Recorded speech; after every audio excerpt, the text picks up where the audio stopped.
Hello friends, welcome back to the channel MyXPCOS. PCOSக்கு இதுதான் காரணம்னு ஸ்பெசிஃபிக்காக சொல்ல முடியாது இல்லைங்களா? ஜெனட்டிக் டிஸார்டர், நம்மளோட லைஃப் ஸ்டைல், இந்த மாதிரி நிறைய காரணங்கள் சொல்லிகிட்டே போகலாம். நம்மளோட உடம்புல நிறைய பாக்டீரியல் செல்ஸ் இருக்கும். அந்த பாக்டீரியாஸ் நம்மளோட ஸ்கின், டைஜஸ்டிவ் ட்ராக், வெஜைனா இங்கே எல்லாம் உயிர் வாழ்ந்துட்டு இருக்கும். இந்த கட் மைக்ரோபயோம் டைஜஸ்டிவ் சிஸ்டமில் இருக்கும். இதுதான் நம்மளோட உணவு செரிக்கிறதுக்கு, இம்யூன் ஃபங்க்ஷனுக்கு, அப்புறம் நமக்கு தேவையான விட்டமின்ஸ் அண்ட் மினரல்ஸை ஃபுட்ஸ்ல இருந்து எக்ஸ்ட்ராக்ட் பண்ணுறதுக்கு உதவியாக இருக்குது. PCOSல இந்த கட் மைக்ரோபயோம் நம்மளோட இன்சுலின் லெவலை பேலன்ஸ் பண்ணுறதுக்கு ரொம்பவே முக்கியம். கட்டில் இருக்கிற சில நல்ல நுண்ணுயிரிகள் இம்பேலன்ஸ்டாக இருந்தால் டிஸ்பயோசிஸ்னு சொல்லுவாங்க.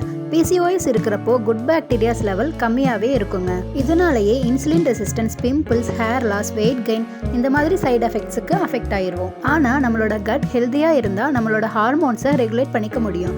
அதுக்கு என்னெல்லாம் செய்யலான்னு பார்க்கலாம் வாங்க. நம்மளோட ஸ்ட்ரெஸ் லெவலை கம்மி பண்ணுறதுக்கு என்னெல்லாம் பண்ண முடியுமோ அதெல்லாம் செய்யலாம்.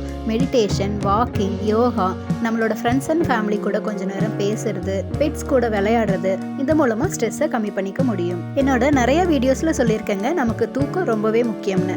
கண்டிப்பாக 7 to 8 hours தூங்கி இருக்கணும். அடுத்ததாக சாப்பிட்றப்போ நம்ம என்ன சாப்பிட்றோம் அப்படின்னு சாப்பாட்டில் கவனம் செலுத்தி நல்லா மென்று சாப்பிடணுங்க. மென்று சாப்பிட்றது மூலமாக டைஜஸ்டிவ் ப்ராசஸ் ஈஸியாக நடக்கும். அடுத்ததாக நிறைய தண்ணி குடிக்கணும். நிறைய தண்ணி குடிக்கிறது ஓவரால் ஹெல்த்துக்கு நல்லது. சிம்பிளான வழியில் நம்மளோட கட் ஹெல்த்துக்கு ஹெல்ப் பண்ணிக்கலாங்க.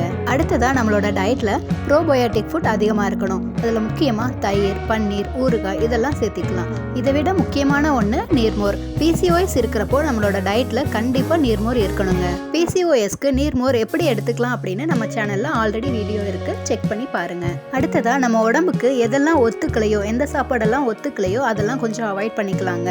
அந்த ஃபுட்ஸ் எல்லாம் அவாய்ட் பண்ணிக்கிறதுனால நம்மளோட கட் ஹெல்த்தியாக இருக்கும். ஹெல்த்தியான டயட் ரொம்பவே முக்கியங்க. நம்மளோட ஃபுட்ஸில் ஃப்ரூட்ஸ், வெஜிடபிள்ஸ், நட்ஸ் இதெல்லாம் நிறையா சேர்த்திக்கணும். இதெல்லாம் ஃபாலோ பண்ணுறதுனால கண்டிப்பாக நம்மளோட கட்டை ஹெல்த்தியாக வச்சுக்க முடியுங்க.